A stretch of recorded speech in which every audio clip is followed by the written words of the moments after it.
라울라경에서 처자식을 가지는 것이 윤회의 가장 큰 족쇄이자 사슬이라는 말씀이 나옵니다. 부처님은 결혼과 출산에 대해서 심하게 부정적이셨나요?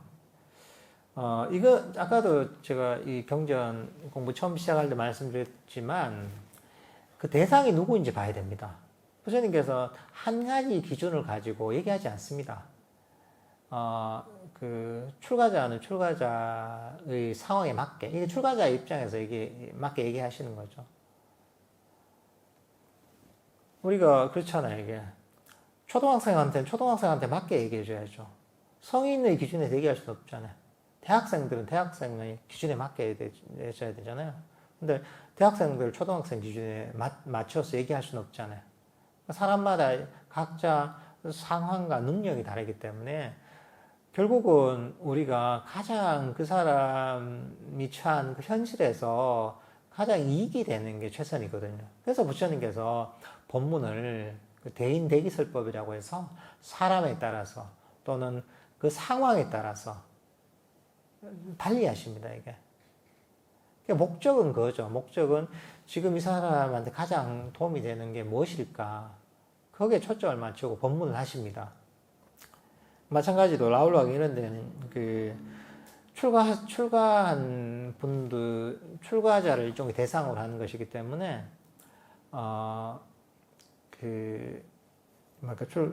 이런 법문을 하시는 거죠. 근데 제가 있는 분들은 또 이 나름 처자식이 있고 또는 자녀가 있고 이런 경우에는 거기에 맞게 얘기를 하시는 거죠.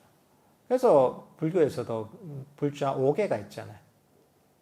제가자들을 위한 5가지, 살도 운망주 5가지 계율을 지키면서 여러 수행을 하라고 얘기를 하시죠. 실제로 당시에 제가 불자 중에서도 사실 아라한까지는 아니지만 성자에 이른 분도 있었습니다. 이게 경전에 보면. 그러니까 그 출가하지 않아도 충분히 수행을 할 수가 있죠. 그러니까 이제 이거는 그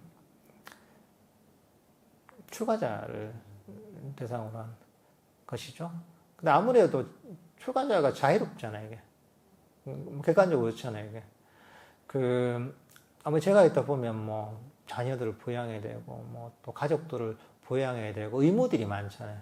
의무들이 많고 시간을 뺏기는 게 많고 하다 보면 수행에 집중하기가 좀 쉽지 않잖아요. 환경을 만들기가.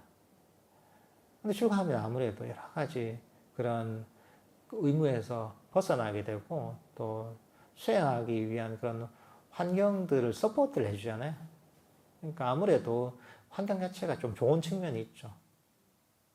그러니까 출가를 하면 아무래도 수행하는데 좀 여러 가지 좀 좋은 점이 많긴 하죠. 그래서 아마 이런 법문을 하신 것 같습니다. 그렇지만, 제가에서도 충분히 본인이 수행을 해서 당시에 성자에 이르는 분도 있기 때문에 충분히 할 수 있는 부분이죠.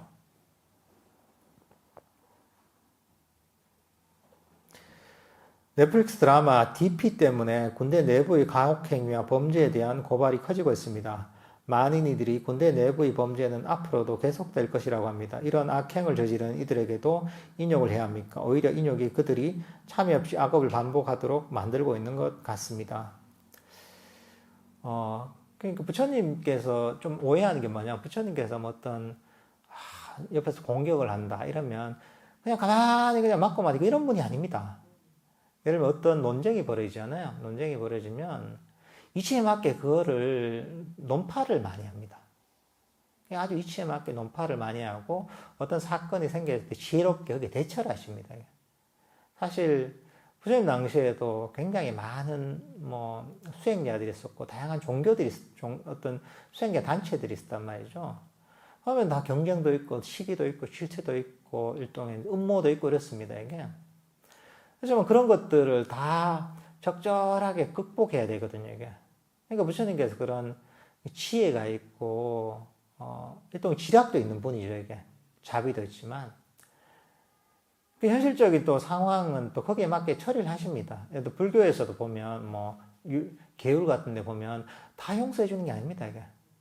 다 거기에 룰이 있고, 나름의 거기에 맞는 일종의 사회하고는 다르지만 좀 불교적인 또 처벌 방식이 있습니다, 이게. 그러면서 질서를 유지해 나가는 거거든요. 지켜야 될 규칙을 지키고, 버려야 될 걸 버리고. 우리 한국에 뭐 그런 전통 조금 다르긴 하지만 한국에서 보면 절에 들어가면, 사회보다 훨씬 넘겨갑니다. 지켜야 될 게 훨씬 많습니다, 이게. 왜냐하면 그래야지 그런 많은 사람들이 모여서 하는 조직이 유지가 될 수 있거든요. 그러니까 모든 것들 다 용이하지 않습니다, 불교에서는. 마찬가지로 사회에서도 뭐 어떤 법이라는 게 있잖아요. 법이라는 게 있고 윤리라는 게 있잖아요. 지켜야 될 바가 있는 거죠. 그러니까 뭐 여기 정말 사람들 괴롭힘 범죄가 있다면 신고를 하고 또 법적인 조치를 강구하고 또는 피해를 받지 않도록 또 나름의 대처를 해야 되는 게 지혜인 거죠, 이게. 그런 건 할 바를 하되 단지 이런 피해를 받지 않도록 노력을 하되 단지 그런 거죠. 그렇게 하지만 내가 그 사람에 대해서 분노를 가질 필요는 없다는 거죠. 내가 막 자꾸 피해를 보면 내가 너무 힘들잖아요. 너무 괴롭고. 거기에서는 벗어날 수 있도록 최대한 노력을 하되, 그렇지만 이 마음속에 일어나는 분노는 딴 거거든요, 이게.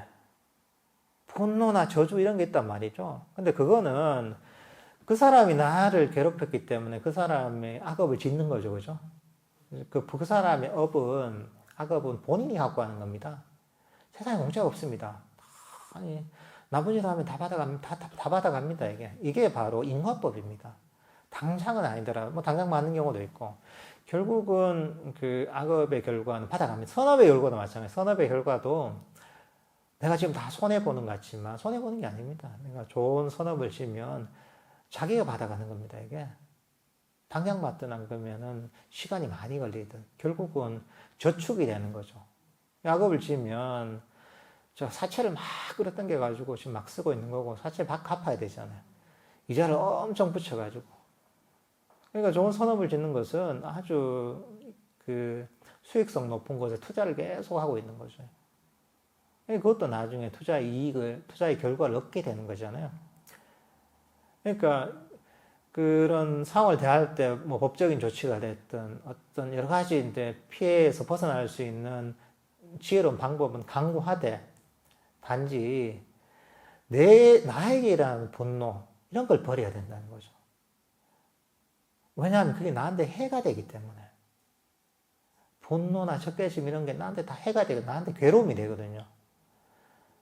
그러니까 이제 그걸 버리고서 그래 저 사람이 업이지. 내가 저것 때문에 분노하거나 그럴 필요는 없지. 오히려 나는 저 사람한테 자애심을 일으켜야지. 이렇게 할 수 있는 거죠. 그러니까 그거는 어떤 현실적으로 내가 겪게 되는 문제를 해결하고 하는 거하고 별개의 문제죠. 내 마음의 태도의 문제죠, 그거는. 이제 그게 불교적인 접근 방식인 거죠. 불교가 자비심, 자애심을 가진다고 해서 다 그냥 뭐 아무도 안 이런 거 자체는 문제를 악화시킬 경우가 많거든요. 사람들의 어떤 그 심리랄까 어리석음들이 있기 때문에 그렇게 하다 보면 더 이제 괴로워지고 힘든 상황이 되기 때문에 적절하게 지혜를 이용해서 어떤 문제가 있는 사람들은 나에게 가하는 어떤 괴로움에서 벗어날 수 있는 방법을 강구하되 마음의 태도는 적개심이나 화를 버리고 자애심을 가지려고 노력을 해야 된다는 거죠. 그게 남을 위한 게 자기 자신을 위해서 그런 거죠. 업에 대한 이해가 있으면 그래도 마음이 어느 정도 이렇게 좀 돌릴 수가 있죠.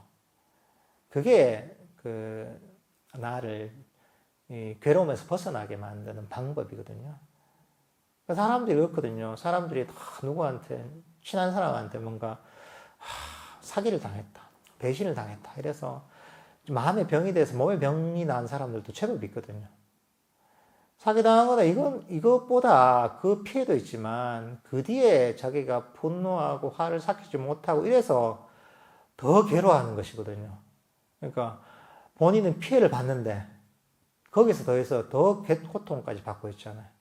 그게 그 본인이 어리석어서 그런 거죠.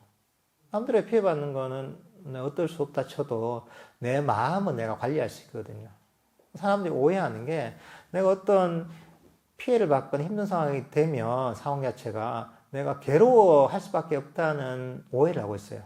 안 그렇습니다, 이거는. 그냥 그 태도의 문제인 거예요. 어떤 어려운 상황에서도 정신적으로 내가 괴로워하지 않을 수가 있습니다, 이게. 내가 그 상황을 어떻게 바라보고 내 마음을 어떻게 쓰느냐에 따라서 내 마음은 괴롭지 않을 수가 있습니다, 이게. 왜냐하면 우리 마음은 우리가 닦을 수가 있거든요. 우리가 개발할 수가 있는 겁니다. 근데 우리가 그렇지 못한 이유는 뭐냐면 그냥 그렇게 살아왔던 거예요. 오랜 습관을 그대로 방치하는 거예요, 이게. 습관대로 하면 원래 사람이 이렇게 사는갑다 이렇게 생각하잖아요. 아니죠. 사람은 그렇잖아요. 습관을 바꾸면 딴 사람이 될 수 있잖아요. 마찬가지입니다. 우리 정신적 습관을 바꾸면 우리가 당연하게 여겼던 고통에서 벗어날 수가 있는 거죠.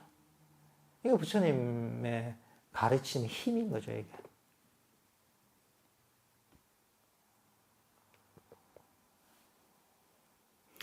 마음의 고통이 심하면 현대정신학은 약으로 고통을 없애줍니다. 중독이 되는 약물을 먹지 말라고 하는 부처님께서 말씀하셨는데 정신과 약물에 대한 스님의 견해는 어떠하신지요?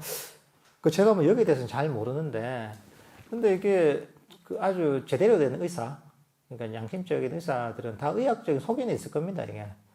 나름의 효과를 보고서 치료를 하는 것이기 때문에 그게 정말 이제 문제가 있는 마약상이나 이런 사람들이 주는 건 모르겠지만 뭔가 제대로 된 의사들이 주는 것들은 결국 그 사람들 병을 진단해보고 도움을 주기 위해서 그런 처방을 하는 거잖아요.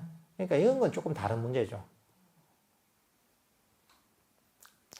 그리고 이제 중독성 약이라는 것은 이게 보통 술이나 이런 걸 얘기하면 아닙니다. 술이나 마약이나 이런 어떤 정말 유해한, 사회적으로도 유해하다고 인정되는 이런 것들이 주로 이제 그런 중독성 약물이라고 할 수가 있습니다, 이게.